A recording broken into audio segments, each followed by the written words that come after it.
இன்னைக்கு நம்ம ஊர் காரைக்குடிக்கு விஜய் போயிருக்காரு. ஆமா. அங்க போய் என்ன பேசியிருக்காரு அப்படின்னா,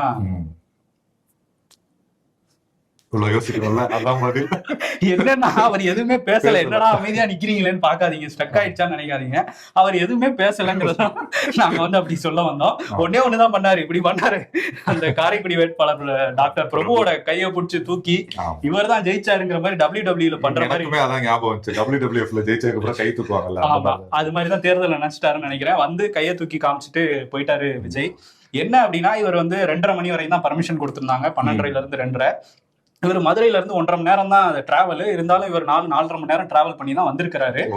ஏன்னா வழி நடுக மக்கள் வரவேற்பு கொடுத்தாங்க, பூவெல்லாம் தூங்குனாங்க. மக்கள் தொண்டர்கள், அவரோட தொண்டர்கள். சோ அதெல்லாம் பண்ணாங்க. இதெல்லாம் தாண்டி தான் வந்தாரு. ஆனா அவருக்கு தெரியும் தானே, முன்னாடியே தெரியும் இந்த மாதிரி ஒரு கூட்டம் வரும் நம்மளை பார்க்க அப்படின்னு. அப்ப என்ன பண்ணிருக்கணும் அப்படின்னா, கொஞ்சம் சீக்கிரம் வந்திருக்கணும், அங்க பேசி இருக்கணும். பட் அவர் பேசல. இப்ப தேர்தல் ஆணையம் பேசக்கூடாது, அங்க இருந்த காவல் அதிகாரிகள் சொல்லி கிளப்பி விட்டாங்க. சோ கையை மட்டும் காட்டிட்டு கிளம்பி போயிட்டாங்க. என்னன்னா வழக்கமா அவரோட தீவிரமான தொண்டர்கள், தூரத்துல இருந்து ரசிக்கிற ரசிகர்கள் தான் இது வண்டி பின்னாடி ஏடுறது, வண்டிக்கு கீழே வண்டி விடுறது, இந்த மாதிரியான விஷயங்கள்லாம் செய்வாங்க. இங்க பாத்தீங்கன்னா வேட்பாளரே தொங்கிட்டு போய் அப்படியே ரன்னிங்ல ஜம்ப் பண்ணி ஏறிதான் உள்ளே போனாரு. ஆமா, அந்த வேன் மேல ஏறி மேல போய் அந்த கையை தூக்கி காட்டினாரு. ஒரு பிள்ளையார்பட்டி பிள்ளையாரையும் கொடுத்திருக்காரு. ஏன்னா எப்பவும் வேல் தான் கொடுப்பாங்க, நாங்க காரைக்குடிங்கிறனால பிள்ளையார்பட்டி பிள்ளையார தூக்கி கொடுப்போம்னு அவர் கொடுத்துட்டு இருந்தாரு. சோ இதெல்லாம் நடந்துச்சு. அதுல ஒரு சின்ன நாஸ்டாலஜி மூமெண்ட் எனக்கு தட்டி விட்டுருக்காரு விஜய். என்னன்னா, அந்த இன்கம் டாக்ஸ் ரோட்ல சைக்கிள் ஓட்டிட்டு இருந்தாரு பாத்தீங்களா? சைக்கிள்ல போயிட்டு இருந்தாரு. ஆமா, நம்ம இந்த ரோட்ல தானே பசங்களோட சைக்கிள்ல எல்லாம் சுத்திக்கிட்டு இருந்தோம் அப்படிங்கிற மாதிரி அந்த பழைய நினைவுகள் எல்லாம் வந்தது. இப்ப போனா வண்டியில எல்லாம் போனா கூட சைக்கிள்ல போனது அந்த காலம் தானே. ஒரு நடமாடும் விஜயா தான். நீங்க வேற, நான் பேசுறேங்க காரைக்குடியின் விஜய் பிரபு மாதிரி. வேணாம், அவருக்கு தான் ஏற்கனவே 233 பேர் விஜய் இருக்காங்கல்ல. நான் பேசுறேன், அதனால அவரு கைதான காட்டினாரு. நான் பேசிட்டு இருக்கேன்ல, என்னை விட்டுருங்க.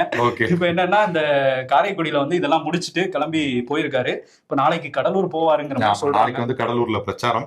இதுல எனக்கு இன்னொரு பிரச்சாரம் தானே. ஆமா, பேசுவார்ல. இல்ல அதுதான், அது அந்த நேரம் வரவேற்பு எப்படி அதை ரீச் பண்றாரு எல்லாத்தையும் பொறுத்துதான் அந்த பேசுறாரா இல்ல பேசலையா இல்ல ரெஸ்லிங் தானா அப்படின்றதுலாம் நாளைக்கு தான் தெரியும்.